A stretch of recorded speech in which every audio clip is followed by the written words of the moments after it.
ధనుస్సు రాశి వారికి ఒకవైపు అర్ధాష్టమ శని సంచార స్థితి జరుగుతూ ఉండగా 12 ఏళ్ల తర్వాత దేవగురు బృహస్పతి అష్టమంలో సంచరించడము ఒక రకమైన అదృష్టకరమైన ఆనందకరంగా భావించగలగాలి.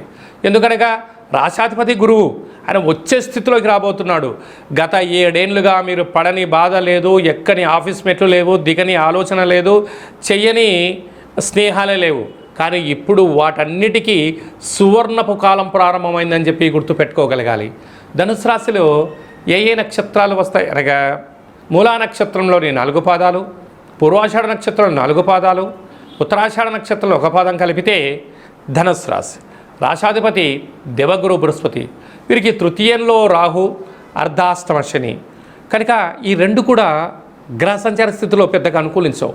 అంటే తల్లిదండ్రులు, అన్నాదమ్ముళ్ళు, అక్కా చెల్లెళ్ళు, తోటి ఉద్యోగస్తులు, సహచరులు మీ యొక్క అవసరం ఉంటే వాళ్ళు వరకంగా ప్రవర్తన చేస్తారు.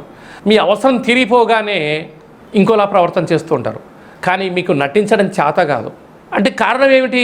సహజంగా ఉండాలి, నిజంగా ఉండాలి, ధర్మంగా ఉండాలి అనేటువంటిది మీకుంటుంది. కానీ నవ్యడేస్లో మీరు అలాగా నటించకపోతే కొంతకాలమే వీరితో స్నేహం చేయగలరు.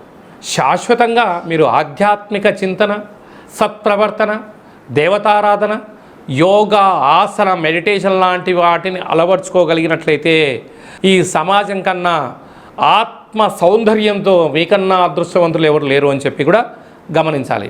సంతాన స్థానంలో కుజుడు స్వక్షత్రకారకుడు అయ్యాడు కనుక నూతనంగా వివాహమైన వారికి పుత్రాపుత్రిక సంతాన యోగము, పిల్లల యొక్క చదువులు అభివృద్ధిలో విజయం కలుగుతుంది. సప్తమంలో బుధాదిత్య రాజయోగం, ఉన్నతమైన అదృష్టం మీ సొంతం కాబోతుంది. 12 ఏళ్ల తర్వాత గురువు అష్టమంలో దోషమైనను ఉచ్చస్థితిలో ఉండడం వలన శ్రీ మేధా దక్షిణామూర్తి స్వామి యొక్క స్మరణ, దత్తాత్రేయ స్వామి వారి యొక్క గురుచరిత్ర పారాయణం వినడం వలన ప్రతి గురువారం పూట ఈ విశేషమైన శనగపిడిలో దీపాన్ని పెట్టి కాలభైరవాష్టకాన్ని చదివి దీన్ని దానం చేయగలిగినట్లయితే మీ యొక్క అదృష్టానికి, ఆనందానికి అవధులు లేకుండా అనంతమైన కోట్ల జనాలలో మీకు తిరుగులేని ముద్ర ఈ యొక్క ధనుసు రాశి వారి సొంతం అవుతుందని చెప్పి గమనించాలి. అలాగే మీ వ్యక్తిగత జాతకం తెలుసుకోవాలనుకుంటున్నారా? మీ యొక్క పేరు, పుట్టినటువంటి తేదీ, నెల, సంవత్సరం, పుట్టిన సమయం రాసి వాట్సాప్లో మీరు పంపించగలిగినట్లయితే 100 సంవత్సరాల జాతకాన్ని రాసి పంపించి మీరు పుట్టినప్పుడు గ్రహ గమనాలు ఎలా ఉన్నాయి, ప్రస్తుతం ఎలా ఉంటున్నాయి, భవిష్యత్తులో ఎలా ఉండబోతున్నాయో సవివరంగా సంపూర్ణంగా తెలియజేయడం జరుగుతుందని చెప్పి గమనించాలి.